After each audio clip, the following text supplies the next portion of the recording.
এই দৃশ্যটা দেখে অনেকেরই পরিচিত পরিচিত মনে হইবে, আসলে কিন্তু আপনারা চেনেন এই জায়গাটা হইছে যাইয়া স্বরূপকাঠি লঞ্চ ঘাটের পাশেই এই ধরনের খেওয়া আছে। আর এই ট্রলার গুলায় যাইয়া নদী পারাপার করে। আর এই জায়গায় দেখতে আছেন এই লঞ্চ ঘাটটা কিন্তু আছে স্বরূপকাঠিরে সারসিনা নামে ভালো চেনে হগলডি। তো এই সারসিনা লঞ্চ ঘাটের পাশেই আছে ট্রলার ঘাট। এই জায়গায় দিয়ে এই পারাপার হয় নদী পারাপার। এই জায়গায় দিয়ে মোরা এই খেওয়ার ট্রলারে উঠে পড়ছি। এই ট্রলারটা যাইবে মিয়ারহাটে। আর এই মিয়ারহাট যাইয়া নামে আমনে গোহিয়ানের দৃশ্যগুলা ঘুরাইয়া দেখামু। তাই নদীর চাইরোপাশে দেখি কি অনেক সুন্দর সুন্দর পরিবেশ। স্বরূপকাঠি এলাকাটা গাছের লইয়া বিখ্যাত।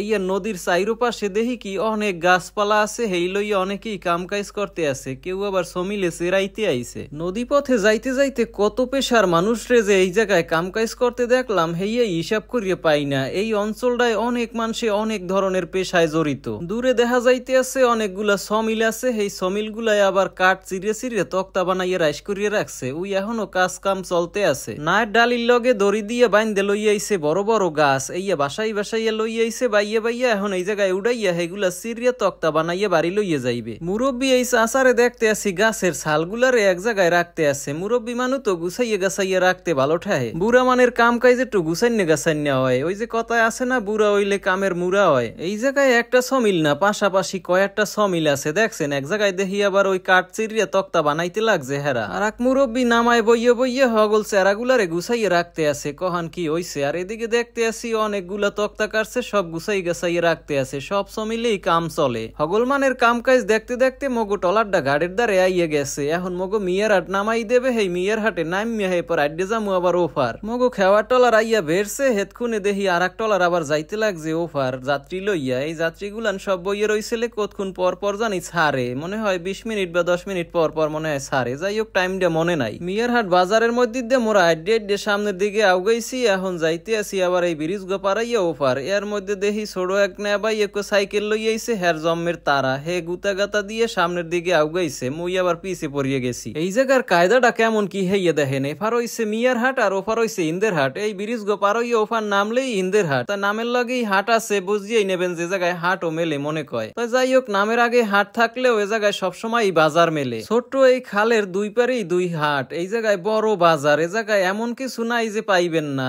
আশেপাশের যত বাজার আছে হে জায়গায় যা না পাইবেন এ জায়গায় হেইয়া পাইয়ে যাইবেন। ব্রিজের উপর বইয়ে চাইলে দুই ধারে কত সুন্দর পরিবেশ, দেখলে ভালোই লাগে। এই পাশে দেখতে আছেন বিল্ডিং এর ছাদে আবার এক রেস্টুরেন্ট আছে। ওই জায়গায় মনে হয় খাওয়া দাওয়া চলে। মগো হাঁটতে হাঁটতে পেটে খিদে লাগিয়ে গেছে। এখন মগো খাওয়া লাগবে। তাই ওই রেস্টুরেন্টের খাওয়ন খাইলে মগো পোষাইবে না। মগো খাওয়া লাগবে বাংলা খাওয়ন, মানে বাঙালির খাওয়ন হইছে ভাত। শুনছি এই ব্রিজ গো পারাইয়া ইন্দেরহাটের ওই নামায় বলে কয়টা দোকান আছে। এই জায়গায় ভালো ভাতের হোটেল আছে। এই জায়গায় যাইয়ে খামু অনেক। ব্রিজের লগে ছাতি টাঙ্গাইনে দেখকে চাইয়ে দেখি আবার মলম বেচতে লাগছে মাইক দিয়া। এরপর আবার চাইয়ে দেখি নামায় কতগুলা গাছ লই আইতে আছে টলারে বাইন্দে সাইন দিয়া। টলার যে চালাইতে আছে হে টলার আলায় তো পিসকুলে বইছে। আর একুলে একজন এক কাইতে বইলে কি লেগিয়া হেয়ের ফেননি মুই একটু খারাইয়ে দেখতে আসি। দেখি হে দি টলারের বাইর কুলে বইছে। টলার গো দাঁড়িয়েও গইছে। পর বুঝতে পারলাম যে টলারের এক কানায় কাইতইয়ে গেছে। হেয়ার লগে উনি আবার কাইথার আর লগে এক কানায় বইছে। তো মুই এখন আর বেশি কথা কমু না। আপনারা ইন্দেরহাটের সব চিত্রগুলা দেখতে থাকেন, একটার পর একটা মুই দেখা মনে আর বাস্তব সাউন্ড গুলা শুনাই। হেতে আপনাকে ভালোই লাগবে এই জায়গায় ঘুরিয়া। নিয়াজ নামের এই পেজটারে ফলো করিয়া আপনারা সম্পূর্ণ ভ্লগটা দেখেন।